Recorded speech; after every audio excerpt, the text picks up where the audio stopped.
The snow should have been the loudest thing on that lonely highway, soft flakes whispering against tanker trucks and the humming neon of a forgotten gas station. But on that Christmas Eve, the loudest sound was silence. 500 motorcycles sat in a tight circle around the pumps, chrome and steel breathing in low, steady rumbles, their riders standing shoulder to shoulder in the falling white.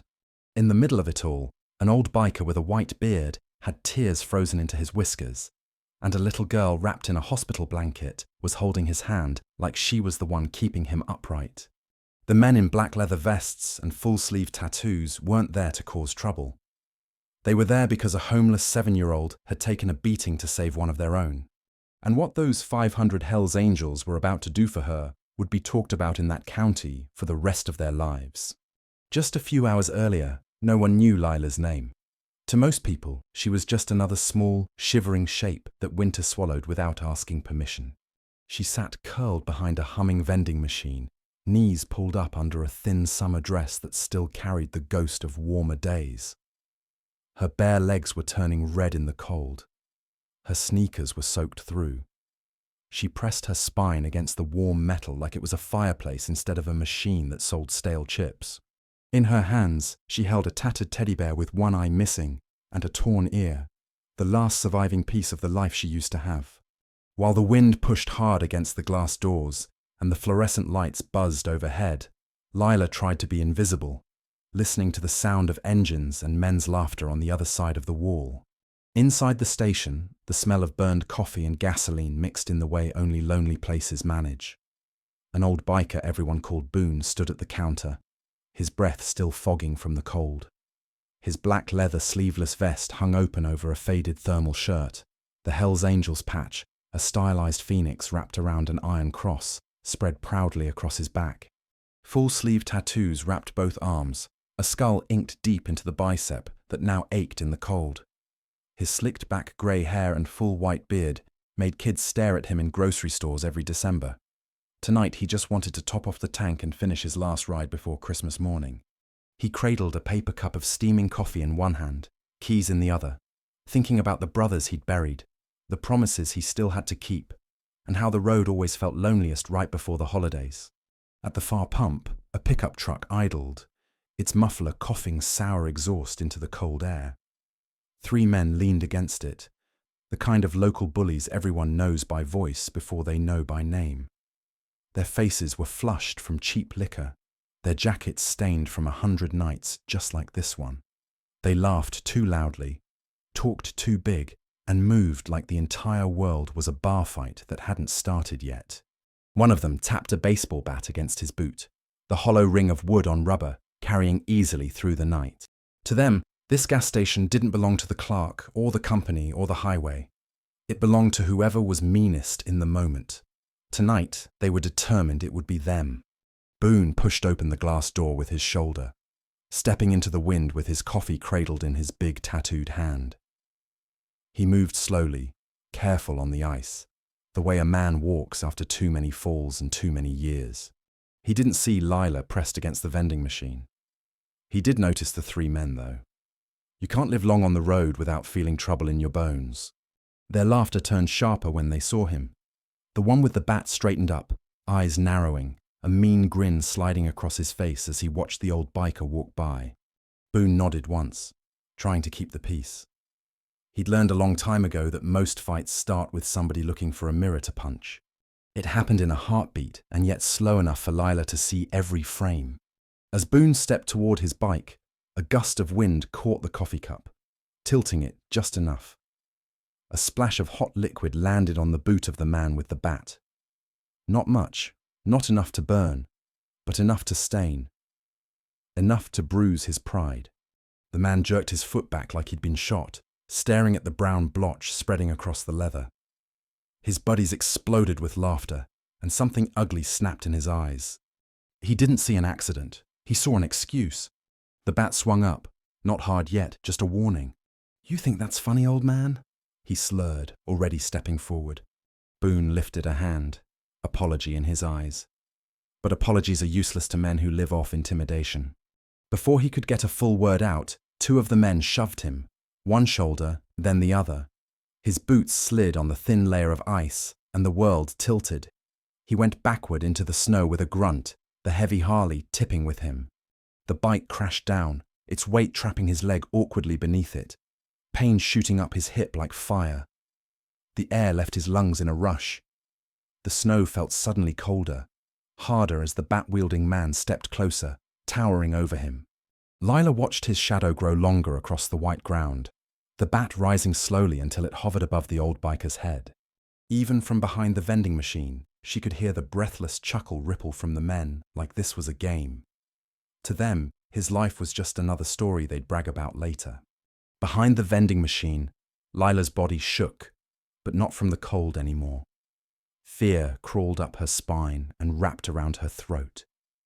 She had learned, over too many bad nights, that when grown men yelled and weapons came out, the smartest thing a little girl could do was disappear. She should have stayed still. She should have shut her eyes. But then she saw his beard, white and thick, sparkling with snowflakes. She saw the way he didn't beg, didn't plead, just stared up at the man with the bat like he was too tired to be afraid. Something in her small chest twisted. To Lila, alone on Christmas Eve, that beard meant something different. It meant stories and cookies, and a man who gave instead of taking. Her bare feet slipped on the snow as she moved. Lila didn't plan it. There was no speech in her head, no heroic music, no thought of what would happen next. There was just one loud, clear idea banging around in her skull. They were going to hurt Santa, and she couldn't let that happen. She burst from behind the vending machine like a small, shivering comet, dress whipping around her knees, teddy bear clenched so tight in her hand, the worn fabric strained at the seams. The men turned, startled by the streak of movement. The bat paused in the air for the first time. Before any of them could react, the tiny girl threw herself down over Boone's chest, spreading her body as wide as it would go, as if she could somehow make herself big enough to cover all of him. Her little back arched, her shoulders shaking, but she didn't move away. "Please!" Her voice cracked in the cold, shrill and desperate. She lifted her torn teddy bear toward the attacker with the bat, arms trembling under the weight of the world pressing down on them. "Please take my bear. It's all I have. Just don't hurt Santa." The words hung there, absurd and holy all at once. The bat-wielding man blinked, thrown off balance by the title she'd given the biker pinned beneath her. Santa. He glanced at Boone's white beard, at the trembling child using her own thin body as a shield. Everyone froze. Boone, the men. Even the snow seemed to hold its breath. Daisy squeezed her eyes shut, waiting for impact that might never come. The moment shattered when the man with the bat snarled and swung anyway, angry now not just at the coffee, but at being made to feel anything resembling shame. He tried to yank the bat away at the last second, but he'd already committed to the movement. The wood clipped Lila's shoulder and back as he redirected it. Not full force, but hard enough to send a spike of pain blazing across her small frame. She cried out, the sound muffled against Boone's chest. Boone roared from beneath her, more in fury than in pain. The other two men cursed, suddenly aware that lines they didn't even believe in had been crossed. It was one thing to scare an old biker. It was another to hit a child who'd thrown herself into the line of fire. In the gas station window, the clerk's eyes went wide. His shaking hands finally found the phone. Somewhere between sirens starting up in the distance and the rattle of the clerk's terrified 911 call, a trucker at the far pump raised his own phone. He filmed the tiny girl refusing to move, the old biker trying to push her away to safety with one free arm, the smear of coffee on a bully's boot that had started all of this. That video would travel farther than any of them knew. But right now, the world was no bigger than Lila's shaking shoulders and Boone's desperate grip on the bat as he finally caught it mid-swing with his free hand. Tires squealed as the pickup lurched backward, cowards retreating now that they'd had their fun and heard the first faint wail of approaching sirens. They left the old man pinned, the little girl sobbing, and a trail of fear and outrage frozen into the snow behind them. The first police car arrived with its lights painting the snow in frantic reds and blues. But by the time the officers stepped out, the pickup truck was already a memory fading into the storm. The clerk pointed with a shaking hand, voice tumbling over itself as he tried to explain what had happened. The officer saw enough without words. An old biker, leg pinned under a fallen Harley, and a child in a summer dress wrapped around his chest, like she was afraid someone might try to take him away. Lila flinched at the sight of uniforms, an old reflex her small body hadn't unlearned. Boone felt it in the way she tensed against him. He lifted a heavy tattooed hand and laid it gently on her back, ignoring the pain shooting up his leg. "Easy, little one," he rumbled, voice soft enough that only she could hear. "They're here to help this time." It took 3 adults to lift the Harley and slide Boone's leg free. He bit down on a groan, not wanting to scare Lila any more than she already was. The paramedics arrived next, moving with the calm precision of people who have seen too many Christmas Eves ruined by bad decisions. They checked Lila's shoulder, the red mark already blooming under her dress, and the way she winced when they touched her back. "You're a brave one," one of them murmured, wrapping a blanket around her narrow shoulders. She looked smaller than ever inside it, a little bird swallowed by hospital white. When the medic asked where her parents were, she dropped her gaze to the snow. The silence that followed said more than any words could. Boone watched that silence, felt it, and something inside his chest shifted painfully into place. He'd known loss, but this was different. This was absence. Boone ended up in the back of the ambulance with Lila, not because protocol demanded it, but because Lila refused to let go of his hand. She sat on the bench seat, legs dangling, blanket pulled up to her chin, teddy bear tucked under her arm. Every time the siren wailed, she flinched, eyes darting to the back doors like she expected the truck and the men and the bat to burst through again. Boone studied her in the dim, bouncing light. 7 years old, maybe too thin, eyes too old. He felt the roughness of his own palm wrapped around her small fingers, greasy from engine work and years of road dust that never really washed away. He wondered who had held her hand before tonight. He wondered why they weren't here now. The big, white-bearded biker everyone joked looked like Santa found himself worrying about stockings and fireplaces he'd never seen. At the hospital, fluorescent lights replaced the snow, and the smell of antiseptic replaced gasoline. Doctors poked, scanned, and taped.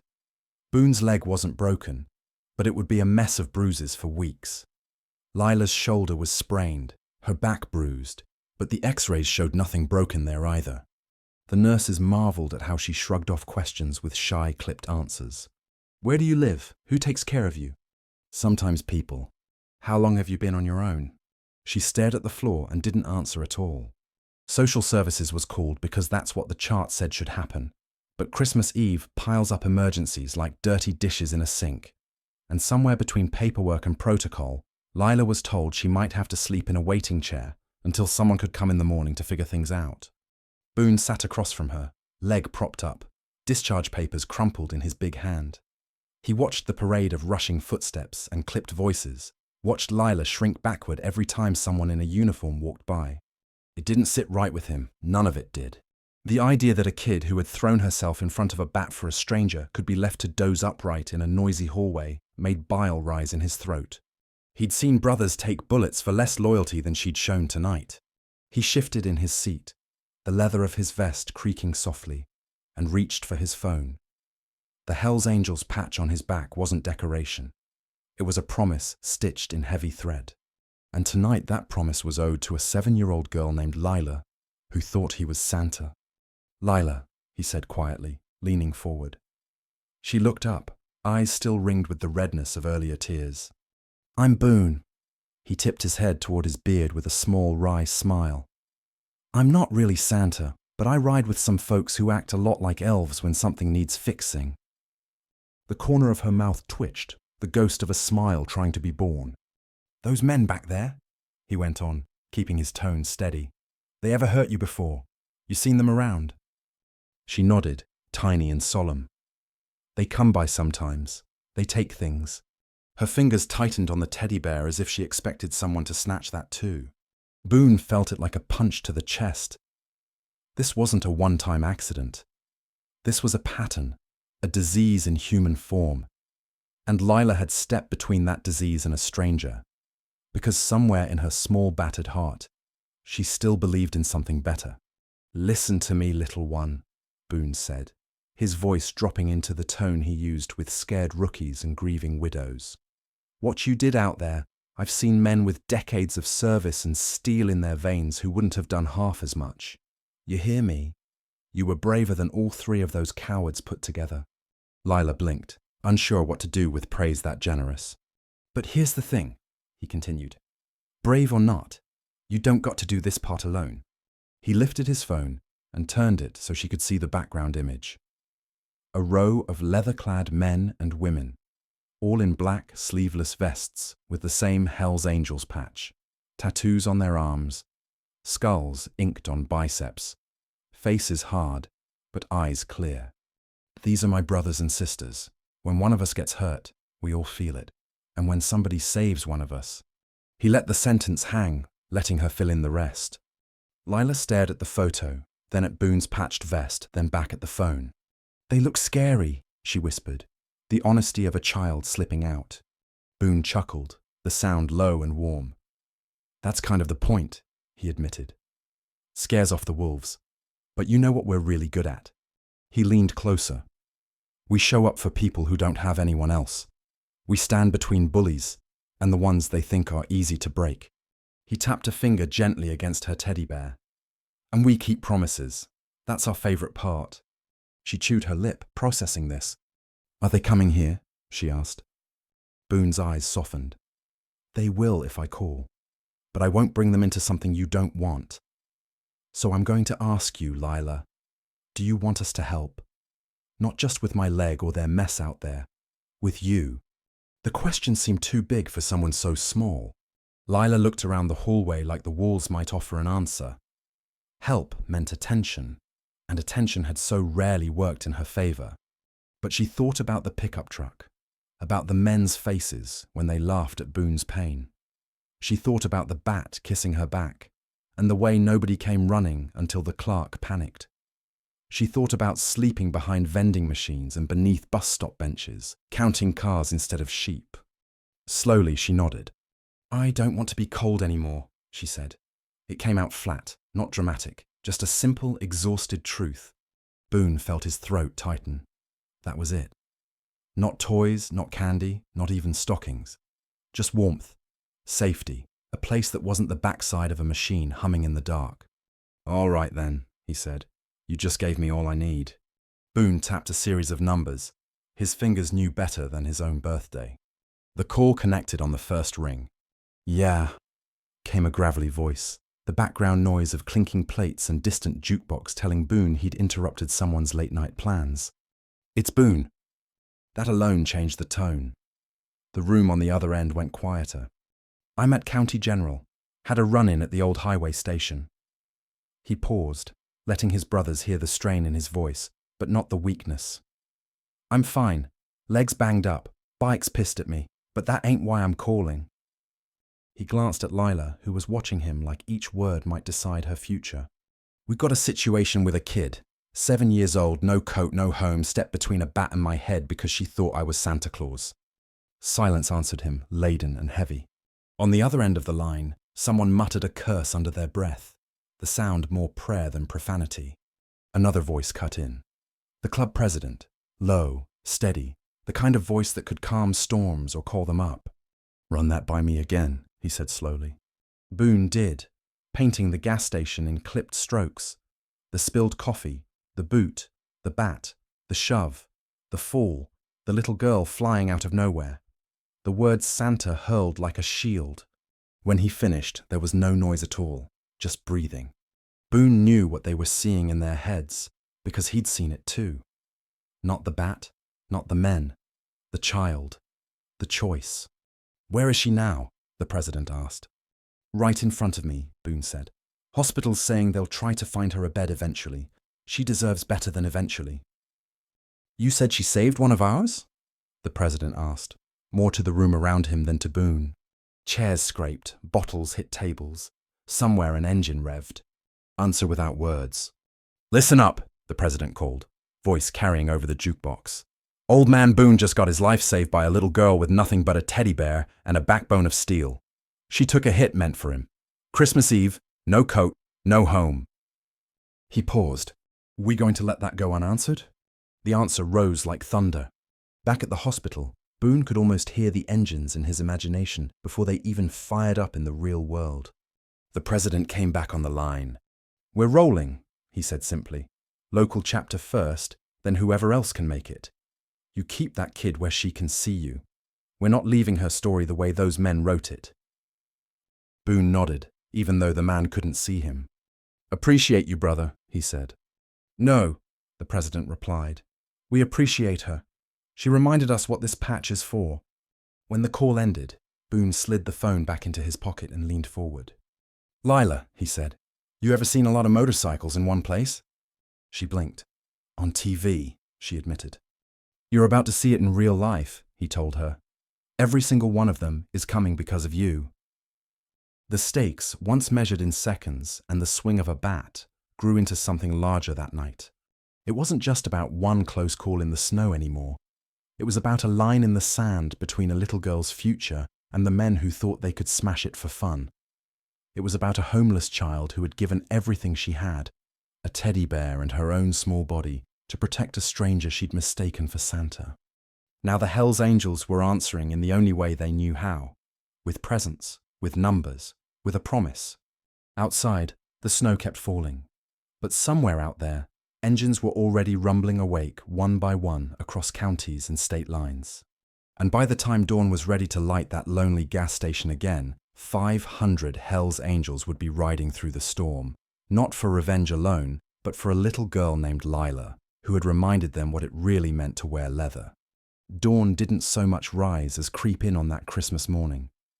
The sky over the county was a pale, tired grey, and the snow that had fallen all night now lay in thick, muffled blankets over everything. Fields, rooftops, that lonely highway gas station.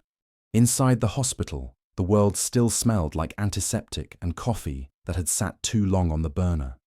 Boone signed the last of the discharge papers with a grumble, his bruised leg wrapped tight. Lila sat beside him in an oversized borrowed coat, her thin summer dress hidden underneath, her tattered teddy bear tucked securely under one arm. She hadn't slept much. Every time she closed her eyes, she saw the bat hanging in the air. But there was something new in her chest now, too. Something that felt suspiciously like hope. "You sure about this, old man?" the nurse had asked when Boone insisted on being discharged. He'd just given her that steady look, the one that said he'd been through worse and had places to be. "Promise I won't run any marathons," he'd replied. "Just got a Christmas appointment I don't intend to miss." He didn't tell her that appointment was with 500 roaring engines, and a little girl who needed to see with her own eyes what kind of world she'd stepped into when she chose to stand between a bat and a biker. As they stepped through the automatic doors into the cold, Lila's breath puffed in small clouds. She slipped her hand into Boone's without asking this time. The contact felt right, like a question she'd finally decided to answer. A pickup sat waiting at the curb, not the bully's truck, but a clean, well-used one with a big front grille and a familiar decal on the windshield. Behind the wheel sat a woman in her 40s, hair pulled back beneath a knit cap, black leather sleeveless vest over a thick flannel, full-sleeve tattoos curling down her arms. A skull tattoo sat proud on her bicep. The Hells Angels patch glowed on her back when she leaned across to push open the passenger door. Her expression was calm, eyes sharp but kind. "Morning, Boone," she called. "You look like roadkill somebody forgot to bury." Boone snorted. "Love you too, Sage." He opened the back door and helped Lila climb in. "This here is Lila," he said. "Lila, this is Sage. She's family." Lila studied the woman's tattoos, the leather, the stoic face, then the small, warm smile that softened all of it. "Hi," she whispered. The ride back to the gas station was quiet at first. The only sound the tires crunching over frozen slush and the heater blowing lukewarm air. Lila watched the world slide past, all white fields and dark trees like ink strokes on paper. Every now and then, Sage caught her gaze in the rearview mirror and offered a little wink or a raised eyebrow, like they shared a secret. Boone sat in the front, one hand absently rubbing his leg, the other resting palm up on his knee. Lila's small hand had found its way there at some point, as if drawn by gravity. "Still think I'm Santa?" he asked after a while, voice light. She studied his beard in profile, the way the white whiskers curled, the way his eyes crinkled when he tried to hide a smile. "Maybe," she said, "but even if you're not, I think you know him." They saw the gas station long before they reached it, not because of the neon lights or the familiar shape of the canopy, but because of the line of motorcycles already starting to gather like birds on a wire. At first, there were only a few, maybe 20, parked neatly by the pumps. Then, as the truck drew closer, Lila realized the line stretched farther, disappearing beyond the building. The closer they got, the louder the world became. Low, rolling engine rumbles layered over each other until the sound wasn't just noise anymore. It was a living thing, breathing, pulsing in the cold air. Lila pressed her face to the window, eyes widening. The butterflies in her stomach weren't all fear this time. Some of them felt like awe. Sage pulled into the lot, moving slowly with the unspoken respect of one rider entering a gathering of many. As the truck turned, Lila saw them. Dozens of bikers lined up. Then scores, then more. Black leather sleeveless vests everywhere, each one bearing the Hells Angels patch on the back. Full-sleeve tattoos, skulls inked on biceps, slicked back hair, full beards or heavy stubble. They stood in small clusters at first. Talk low. Expressions calm. Every movement controlled. The gas station that had been a stage for cruelty the night before had become something else entirely this morning. A fortress made of people. Boone climbed out of the truck slowly, his leg protesting, and the nearest bikers turned toward him with nods and claps on the shoulder. Then they saw Lila. For a heartbeat, the noise dropped. Not completely. Engines still idled, but the human part of the sound softened, conversations pausing. 100 pairs of eyes, hard from years on the road, took in the small figure stepping out behind Boone. Lila stood there, coat too big, teddy bear tucked under her arm, snowflakes catching in her hair. She fought the urge to shrink back behind him. Then something unexpected happened. One by one, the bikers straightened their vests and gave her the smallest of nods, the kind of nod you give someone you respect, not someone you pity. No one rushed at her. No one tried to scoop her up in a hug. They just made a little space around her and Boone, like the world had rearranged itself to give this tiny human a circle of her own. The club president stepped forward from the mass of leather and chrome. He was a broad man in his 50s, slicked back dark hair shot with silver, full beard trimmed close. His black leather sleeveless vest bore the same Hells Angels patch, and his arms were a mural of ink. Full sleeves wrapping from shoulder to wrist, a skull tattoo anchored like a badge on his bicep. His expression was not soft, but it wasn't cruel either. It was serious, focused, the way someone looks when they're handling something breakable and precious. He stopped a few feet in front of Lila, and without any show, dropped to one knee so his eyes were on her level. The entire parking lot seemed to inhale. "You must be Lila," he said, voice low and steady. Lila swallowed, fingers digging into her teddy bear. "Yes, sir," she whispered. The president glanced at Boone, then back at her. "My name's Talon," he said. "Your friend Boone here gave me a call last night. Told me a story I had trouble believing." He tilted his head. Said a 7-year-old girl with nothing but a teddy bear and a spine of steel threw herself in front of a bat to protect an old biker she'd never met. A faint murmur moved through the crowd behind him, like wind through trees. Lila's cheeks flushed. "I thought he was Santa," she blurted, words tumbling out. A ripple of quiet laughter moved through the bikers, not mocking, but warm. Talon's beard twitched. "Well," he said, "you weren't far off. He's been delivering things to people who need him longer than some of these boys have been alive." Talon's gaze turned serious again. "Lila," he said, "just so we're clear, you didn't owe him that. You didn't owe anybody that. What you did out here last night, that was a choice, a brave one, and around here, we don't let choices like that slip by unnoticed." He snapped his fingers once. From behind the line, Sage stepped forward, carrying something folded carefully over her arms. Black leather, small, the shine of new stitching catching the light. Lila's breath caught. It was a vest just her size, the same cut as theirs, but lined with soft, warm material on the inside. On the back was not their full patch, but a smaller emblem. the same phoenix and iron cross design, wrapped with a banner that read, "Angel's Family." "We've got rules about who wears what," Talon explained gently. "Grown folks like us, we earn our patches on the road. You?" He nodded toward the gas pumps, toward the vending machine, toward the place where the snow still held the faint scars of last night's struggle. "You earned this before you even knew our name." He looked to Sage, who unfolded the vest and helped slip it around Lila's small shoulders, adjusting it over the borrowed coat. The leather was heavy but comforting, like armor made out of hugs she'd never gotten. Lila ran a small hand over the special patch, tracing the phoenix with her fingers. For the first time, she didn't feel like a piece of trash left behind a machine. She felt claimed, seen. "Here's what this means, little one," Talon continued. "It means you're not alone anymore. It means when the cold comes, we will find a way to keep you warm.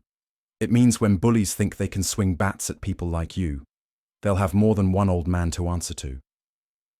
His voice didn't get louder. It didn't need to. The agreement rolled through the gathered bikers anyway. Nods, clenched jaws, the subtle shifting of weight that meant if he gave the word, every one of them would move as one. Lila looked from Talon to Boone to Sage to the faces ringing her in a circle of leather and ink. "What about those men?" she asked quietly, the question nobody else had wanted to ask out loud. "The ones with the truck." Talon's eyes cooled like a wind had swept across a fire and turned it into something harder, sharper. "That's the other reason we're here," he said. He stood up slowly, joints creaking, and turned to face the sea of vests. "All right," he called. "You heard the girl. 3 men in a pickup thought they could use a bat on an old biker and a little kid on Christmas Eve. They thought nobody would stand in their way. We're here to introduce them to the concept of being wrong." A low, humorless chuckle rippled through the crowd. "But we do this our way. No chaos, no stupidity. We are not them." He jerked his chin toward the highway. "Sheriff's been watching that video on repeat since it hit his phone. He's already on his way to where those boys like to drink off their bad decisions. We're just going to be there to observe the conversation." Boone felt his chest loosen at that. He respected the need for heat, for the urge to burn through wrong with raw power, but he respected control more. Watching Talon tie their fury to the slow anchor of the law reminded him why he'd put that patch on his back in the first place. He leaned down to Lila. "You riding with us?" he asked softly. Her eyes went wide. "On the motorcycle?" He shook his head. "Not today. Leg and all." He nodded toward Sage's truck. "You ride with Sage. Window view. Safe distance. But you're going to see something important." Lila clutched her teddy bear tighter, then nodded. Somewhere under the fear, there was a spark of curiosity. What did justice look like when it showed up on 2 wheels? The next few minutes were a ballet of controlled movement. Bikers swung into saddles with practiced ease, engines ticking from idle to a deeper, focused roar. Chrome gleamed despite the grey sky. Exhaust puffed in steady clouds. No one spared off. No one revved just to be loud. They lined up in an organized procession, 2 by 2, then 4 by 4, forming a long snaking column that wrapped around the gas station lot. Sage eased the truck into position near the middle of the convoy, a protective cocoon of bikes in front and behind. Lila knelt on the seat, peering out the window, her small palm pressed to the glass. The sound of hundreds of engines rose together, not chaotic, but unified, like a choir that sang in gasoline and steel.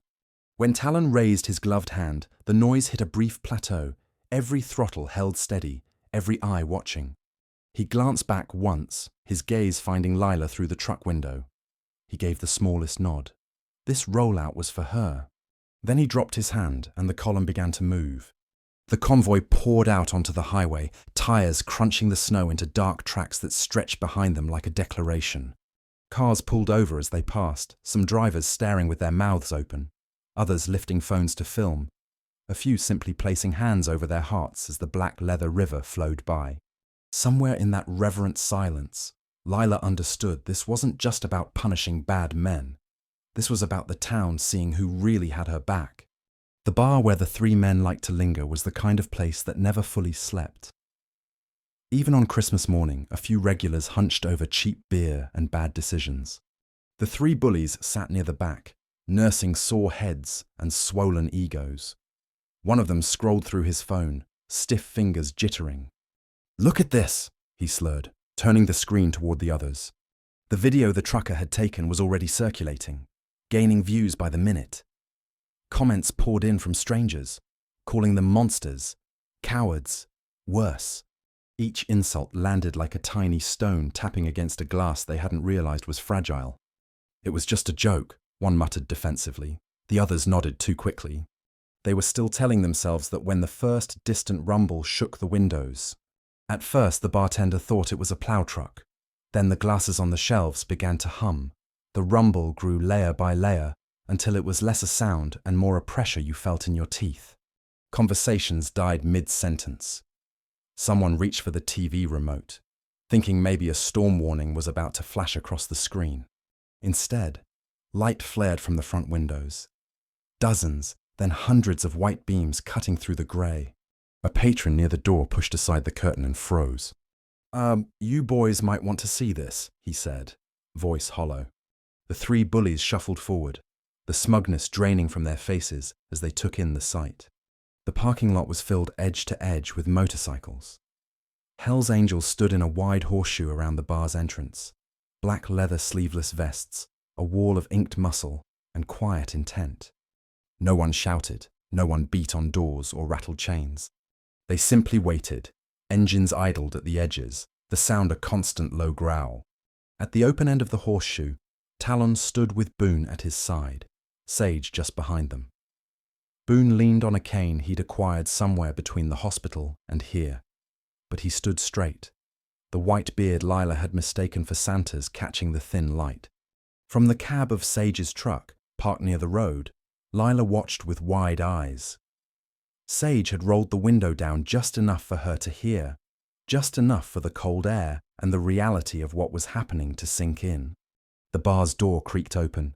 The first of the three men stepped out, squinting against the brightness of all those headlights. His bravado evaporated as his brain caught up with what his eyes were seeing. He recognized the old biker immediately, the white beard now framed not by snow, but by a forest of leather and steel. His gaze flitted nervously from the skull tattoos on arms folded over vests to the calm, unreadable expressions staring back at him. The other two shuffled out behind him, shoulders drawn up, bodies trying to make themselves smaller. One of them still had last night's coffee stain on his boot, a brown smear that suddenly seemed brighter, louder than the engine noise. Talon took a few steps forward, boots crunching on the packed snow. When he spoke, his voice carried without effort. "Morning, gentlemen," he said. "Sleep well." The sarcasm was mild, almost gentle, which somehow made it worse. The men shifted, eyes darting toward the road where a sheriff's cruiser had just pulled up, lights flashing in a much calmer, more deliberate pattern than the night before. The sheriff stepped out, hand resting casually near his holster, not gripping it, just aware of it. He gave Talon a nod, the kind exchanged between two forces that knew today at least which side of the line they were standing on together. "We got a problem," Talon continued, pacing slowly in front of the three men. "See, last night you boys decided to have yourselves a little fun. Old man in the snow, big bike on his leg, bat in your hand." He held out his palm. Boone placed a phone in it without looking.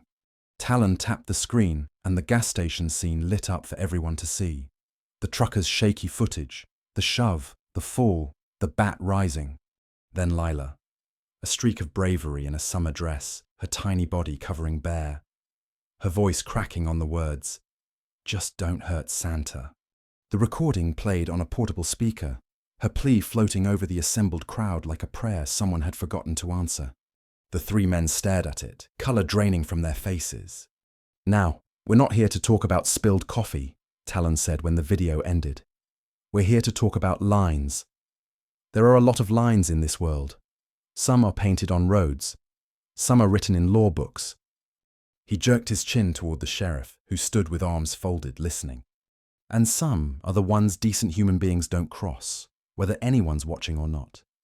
He took another step closer, close enough now that the nearest of the bullies could see the details in the skull tattoo on his bicep, the way the ink had faded just slightly with time. "You crossed every one of those lines when you lifted that bat over a child. His voice didn't rise, but the silence around them seemed to deepen in response. One of the men tried on his old swagger like a jacket that no longer fit. "We didn't mean—" he began, but his voice cracked on the second word. Talon cut him off with a small shake of his head. "You meant enough to swing," he said. "You meant enough not to stop when she screamed.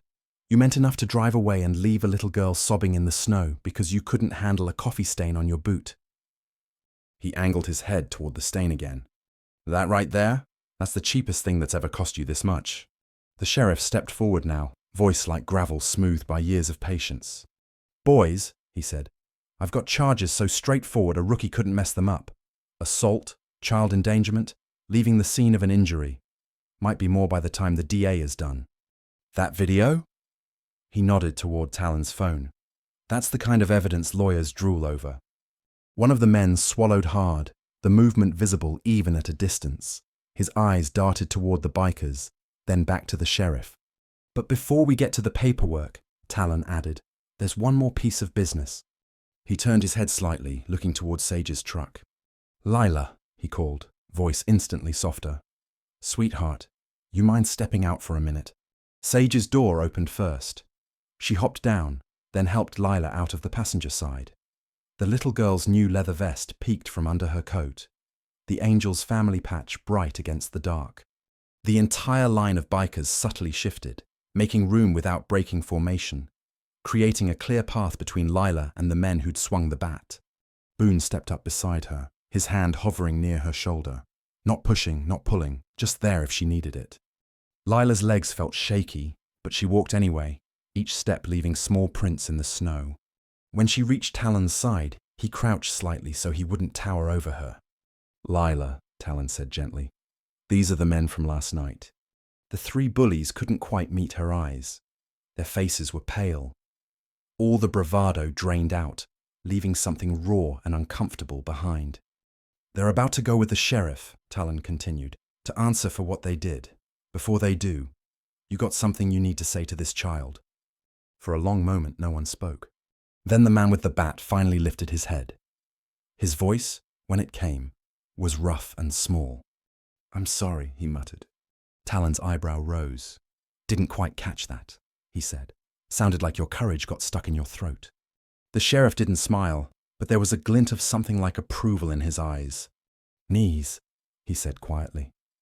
The word dropped into the cold like a stone into water. Not a demand for humiliation, but a reminder of perspective. The three men sank slowly, jeans darkening where they met the snow. On their knees, they were suddenly at Lila's eye level. It was harder to pretend she was just a problem, or a blur, or a thing they could shove aside. She was right there, tiny and real, her teddy bear tucked under one arm, the Angel's family patch gleaming on her back when the coat shifted. The man with the bat cleared his throat. "I'm sorry," he said again, louder this time. "I was drunk. I was stupid. I shouldn't have hurt you or him." He flicked a glance at Boone. Lila studied his face with a seriousness that didn't fit her age. She knew an empty apology when she heard one. She'd been on the receiving end of enough of them. But she also knew something else now, that whatever these men said or didn't say, they didn't get to write her story anymore. She hugged her bear closer. "You scared me," she said simply, "but you don't get to do that again." Her voice was small, but it carried a quiet verdict falling from someone the law might have labeled victim, but whom the bikers now recognized as something else entirely. Talon nodded slowly, as if she'd just spoken for all of them. He straightened, his shadow falling long across the snow. He addressed the men one last time. "Here's how this goes," he said. "You're leaving here in the back of that cruiser. You're going to face charges. You're going to face every person in this town who sees that video and realizes what kind of men you really are." He took a step back, making a subtle gesture with his hand. The bikers shifted, opening a corridor leading directly to the sheriff's car. "You're also done here," Talon added, voice flat. "This bar, this town, this highway, you show up around our kid again, or anyone like her, and you won't just be answering to the law. You'll be answering to all of us." There was no threat in his tone, not the kind you could put in a police report. But there was a promise, a very clear one. The sheriff cuffed the men without ceremony. guiding them through that living hallway of leather and ink. None of the bikers reached out to shove or spit or jeer. They just watched, arms folded, cold but calm, their stoic faces saying what their mouths didn't. "We saw what you did. We won't forget." The cruiser door shut with a solid thump and the car pulled away, taillights fading into the grey. For the first time since the night before, Lila felt the knot in her stomach loosen just a little. The men who had swung the bat were gone, and this time they weren't driving themselves away. The parking lot seemed to exhale all at once. Engines began to wind down. Some of them. Others kept idling, sending up steady plumes of breath into the cold air. Talon turned back to Lila and Boone. "That's one part handled," he said. "The rest, that's longer work." Boone nodded, understanding. Bruises fade. Legal cases move at the speed of paper. But the business of rebuilding a child's sense of safety, that's measured in nights slept without nightmares, and mornings where breakfast appears like clockwork. "We got room at the house," Sage said from behind them, voice casual, like she was offering a spare seat at a table instead of rewriting a child's life. "Guest room's been empty since my niece moved out. Plenty of coats, plenty of blankets." Lila looked between them all. Talon, Boone, Sage, the rows of bikers who had wrapped themselves around this little corner of the world like a leather and chrome shield. The wind tugged at her hair. Somewhere far off, church bells began to ring, late but earnest, calling people to services where candles would be lit and stories told about miracles in stables. She didn't know much about those stories, but she knew this. Last night, she'd been a cold, invisible girl behind a vending machine. Today, 500 bikers had ridden through the snow because she existed, because she mattered. Boone stepped in, leaning lightly on his cane. "You okay with that, little one?" he asked. "You won't hurt her feelings if you say no. You're the boss of your own story now." Lila looked at Sage, at the quiet strength in her eyes, at the way the other bikers watched carefully but didn't crowd her. She thought of hospital chairs and waiting rooms, of social workers saying tomorrow like it was a place you could get lost in. Then she thought of riding in Sage's truck earlier, the warmth of the heater, the way her joking tone had made the air feel less heavy. Lila hugged her teddy bear tighter and nodded. "I want to go where you are," she said. The caravan back from the bar was smaller, but no less deliberate. Talon and a few senior members broke off to talk to the sheriff, trading information, offering to show up as witnesses. "We'll be there," Talon promised. "On time, clean vests, no drama, unless the judge starts swinging a bat." The sheriff huffed out a tired, appreciative sound that might have been a laugh. "I'll hold him to the gavel," he replied. It was an odd alliance, lawmen and bikers, but in that moment they were on the same side of a very clear line. One protected the town on paper, the other reminded the town by sheer presence that some things weren't going to be tolerated anymore. Sage's house sat on the edge of town, a low, sturdy place with a sagging porch and a yard half claimed by motorcycles. Christmas lights hung crooked along the eaves, blinking in a pattern that had given up on being synchronized but hadn't given up on shining. When they pulled up, Lila pressed her face to the window again. There were boots on the porch, more vests hanging on hooks, the faint muffled music of a radio playing old rock songs inside. This wasn't some polished, magazine-perfect home. It was lived in, a little rough around the edges, like the people who called it theirs. And for the first time, Lila realized she liked that. Perfect things had never stayed in her life. Maybe something with a few dents would. Warmth hit her like a hug. The smell of coffee, frying bacon, and pine needles wrapped around her senses, replacing the hospital's sterile chill.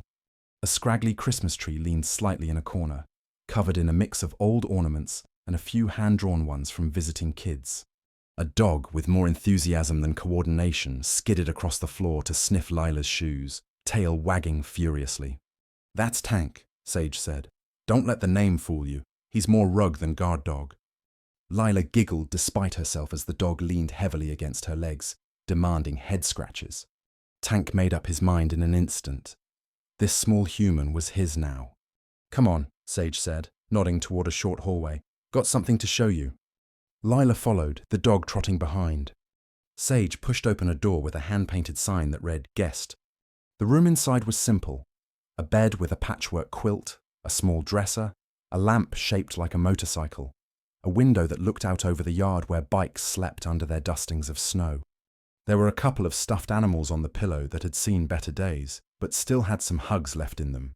On the wall, a framed photo, Sage younger, standing next to a girl a little older than Lila, both of them grinning with gap-toothed smiles. "My niece used to stay with me," Sage said quietly, following Lila's gaze. "She grew up, moved out, got herself a life she doesn't need my spare room for anymore." She shrugged.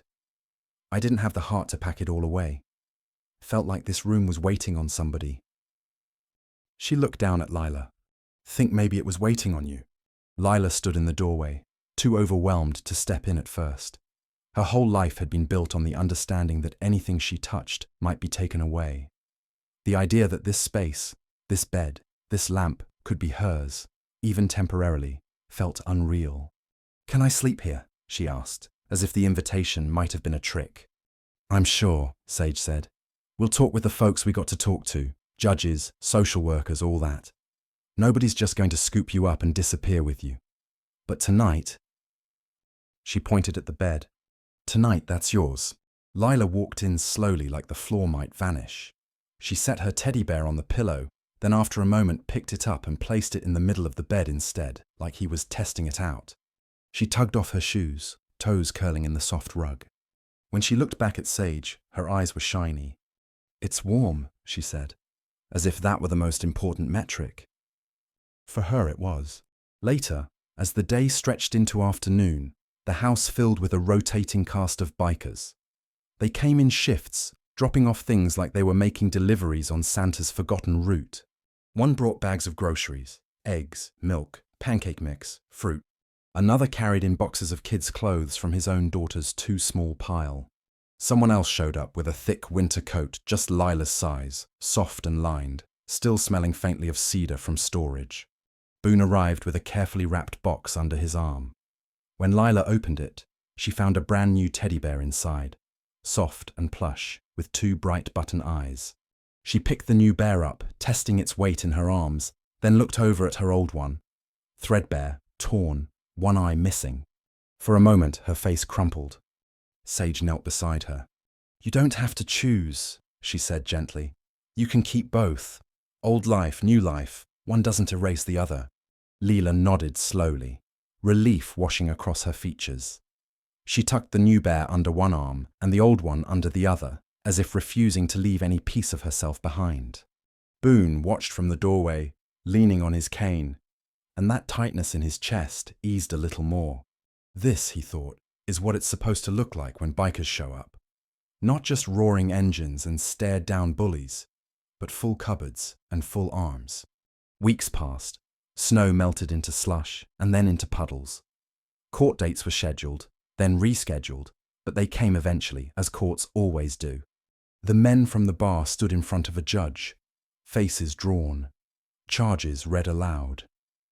The video played again, this time on a courtroom screen. Lila didn't have to sit in the same room as them. The system gave her that much, but she sat in a smaller side room with Sage on one side and Boone on the other, watching on a monitor, small hand folded into a much larger tattooed one. The judge's words were careful, measured, but the message was clear. What had been done to her and to Boone mattered. It would cost those men time, money, freedom. Not all of Lila's battles were fought in court. Some of them were fought at night in the dark when memories crept in. She woke sometimes with a shout caught in her throat, fingers aching from gripping a teddy bear too tight. Each time Tank the dog would appear, heavy paws thumping onto the bed, pushing in close until her breathing slowed. On some nights she padded quietly down the hall to find Boone dozing in a recliner, leg propped up, motorcycle magazine slipping from his hand. She'd curl up at his side, and he'd wake just enough to drape a blanket over her and murmur, "You're safe, little one. Go back to dreaming." Slowly, the images in her head shifted from bats and boots to bikes on open roads and kitchens full of people who called her by name. By spring, Lila's world no longer revolved around finding the warm side of machines. It revolved around school mornings, where Sage packed her a lunch, and Boone walked her to the corner bus stop when his leg allowed. It revolved around weekends at the clubhouse where she'd sit on an upturned milk crate colouring while grown men argued good-naturedly about carburetors and exhaust pipes. It revolved around the simple, quiet fact that if she disappeared for more than 5 minutes, someone noticed. Someone called her name. Someone checked if she was okay. The men who had hurt her were behind bars. The lines they'd crossed had been marked. But the real victory was this. A little girl who had once thrown herself in front of a bat now slept with her door half open, unafraid. It would have been easy later to tell the story in simple strokes. Bad men, brave child, bikers show up, justice served. People like neat stories, ones that fit on bumper stickers and t-shirts. But life Boone knew and Talon knew and Sage knew didn't stay neat for long. Lila still had scars. Some you could see, like the faint line on her shoulder where the bat had brushed past, and some you couldn't, like the way she flinched when someone slammed a door too hard. The lesson wasn't that one big heroic moment fixed everything. The lesson was that one big heroic moment opened a door, and what came after was 1,000 small choices to keep walking through it. On the first anniversary of that Christmas Eve, the gas station looked different. Somebody had finally fixed the flickering neon sign. The clerk had a new counter, sturdier than the old one. But the biggest change sat outside. The owner had agreed, hesitantly at first, then proudly, to let the Hells Angels put up a small plaque near the vending machines. It was simple. A metal plate bolted into the wall with an engraving of a tiny girl and a big bearded biker in the snow. Below it, the words, "In honor of Lila, who reminded us that courage can be small, cold, and 7 years old, and still change everything." Lila stood in front of it now, wearing a vest that fit her a little better. The Angel's family patch, scuffed at the edges from a year's worth of living. She traced the engraved letters with her finger, lips moving as she read. Around her, the familiar rumble of motorcycles idled. A smaller group this time. No need for 500 engines to make the point again, but enough leather and ink to turn a snowy parking lot into a circle of safety. Boone stood beside her, beard a little whiter, legs still a little stiff, but eyes brighter. "You know," he said, "you're the only person I know who got a plaque for calling me Santa." Lila laughed, a sound that came easier these days. "I was wrong," she said. "You're not Santa." Boone put a hand dramatically over his heart. "That hurts," he said. She shook her head, more serious now. "You're better," she added. "Santa only comes once a year. You came back the next morning." He let that sit in his chest, like a warm coal. So many people had walked away from this child. The fact that she measured goodness by who stayed, not who shined the brightest, did something to him. "I had help," he said, nodding toward the bikes. "Nobody does this alone, Lila. Not you, not me." Talon joined them, hands in his vest pockets, snow clinging to his boots. "Town's different now," he observed, looking out at the highway. "Folks think twice before they decide who's worth protecting and who's not." He tapped the plaque with a knuckle. "You did that, kid." Lila shrugged, suddenly shy. "I was just scared," she said. Talon nodded. "That's the only way courage ever shows up," he replied. "If you're not scared, it's not bravery. It's just a hobby." She considered that, then slid her hand into his, the gesture as natural now as breathing. Stories of that night travelled farther than the county line. People shared the video and the follow-ups, the convoy, the courtroom, the plaque. Some viewers shook their heads and muttered, "Never thought I'd call bikers heroes." Others smiled and said, "I always figured there was more to them than the patches." For the Hells Angels themselves, nothing had really changed, and everything had. They still rode the same roads, still looked like trouble to strangers. But in the mirror of that one little girl's choice, they saw their own purpose a little more clearly. They weren't there to be feared for fear's sake. They were there to be the wall that fear broke against when it tried to swallow someone who'd already lost too much. One evening, months later, Lila sat at the clubhouse table, legs swinging off a too-tall chair, homework spread out in front of her. Boone sat across from her, trying to pretend he was reading the paper when he was really watching her sound out words. "How's that essay coming along?" he asked. She frowned at the page. "Teacher said to write about a hero. Only one." That's not enough. She glanced around the room, at Sage making coffee, at Talon going over paperwork, at the cluster of bikers arguing about spark plugs and insurance forms. Maybe, Boone suggested, you write about what you learned instead of who. Lila chewed on the end of her pencil. I learned that heroes can be loud, she said, like a lot of motorcycles. She scribbled something down. But sometimes they're small and scared and cold and still go anyway. More scribbling. And sometimes they've got tattoos and beards and everybody thinks they're bad until they show up when you're hiding behind a machine. She looked up. That's okay, right? Boone's eyes stung unexpectedly. Yeah, he said, that's more than okay. She bent back over her paper. On the top line, in careful letters, she wrote, Heroes don't always wear capes. Sometimes they wear leather. She paused, then added another sentence beneath it, one her life had proven again and again. Family is who shows up. She didn't have to explain it to anyone in that room. They all understood. Family isn't the people who share your last name on a form. It's the ones who answer the phone at midnight, who ride through snow for you, who sit up with you when the nightmares come back and teach you slowly that they don't get to stay forever. It's the ones who look like trouble to the rest of the world but feel like safety to you. Maybe somewhere out there, another kid was huddled behind a vending machine right now, hugging a toy that was falling apart, listening to grown men laugh in ways that made their skin crawl. Maybe somewhere another town was telling itself that certain lives were just background noise. But in this town, on this stretch of highway, there was a plaque on a wall and a little girl in a leather vest and a group of bikers who had been reminded in the clearest way possible what their presence was for. Engines would keep rumbling, snow would fall again, trouble would find new ways to show up. And when it did, this family stitched together by patches and promises would be ready. If Lila's story moved something in you, if you felt that knot in your chest when she stepped out of the shadows and chose to stand between a bat and a man she thought was Santa, then you already know why we tell stories like this. We tell them to remember that courage can come in tiny trembling packages. We tell them to remind ourselves that sometimes the scariest looking people are the safest ones to call when the world goes wrong. And we tell them because somewhere the next Lila might be watching, wondering if anyone like this exists near her. So if you're still here listening, we'd love to have you ride a little further with us. Subscribe to Gentle Bikers so you don't miss the next story of leather-clad hearts doing their quiet work in the dark. Drop a comment and tell us where you're watching from. Small town, big city, somewhere in between. Because whether you're on a bike or just leaning on your own kind of vending machine tonight, remember what Lila wrote on her paper. Heroes don't always wear capes. Sometimes they wear leather. And family is who shows up.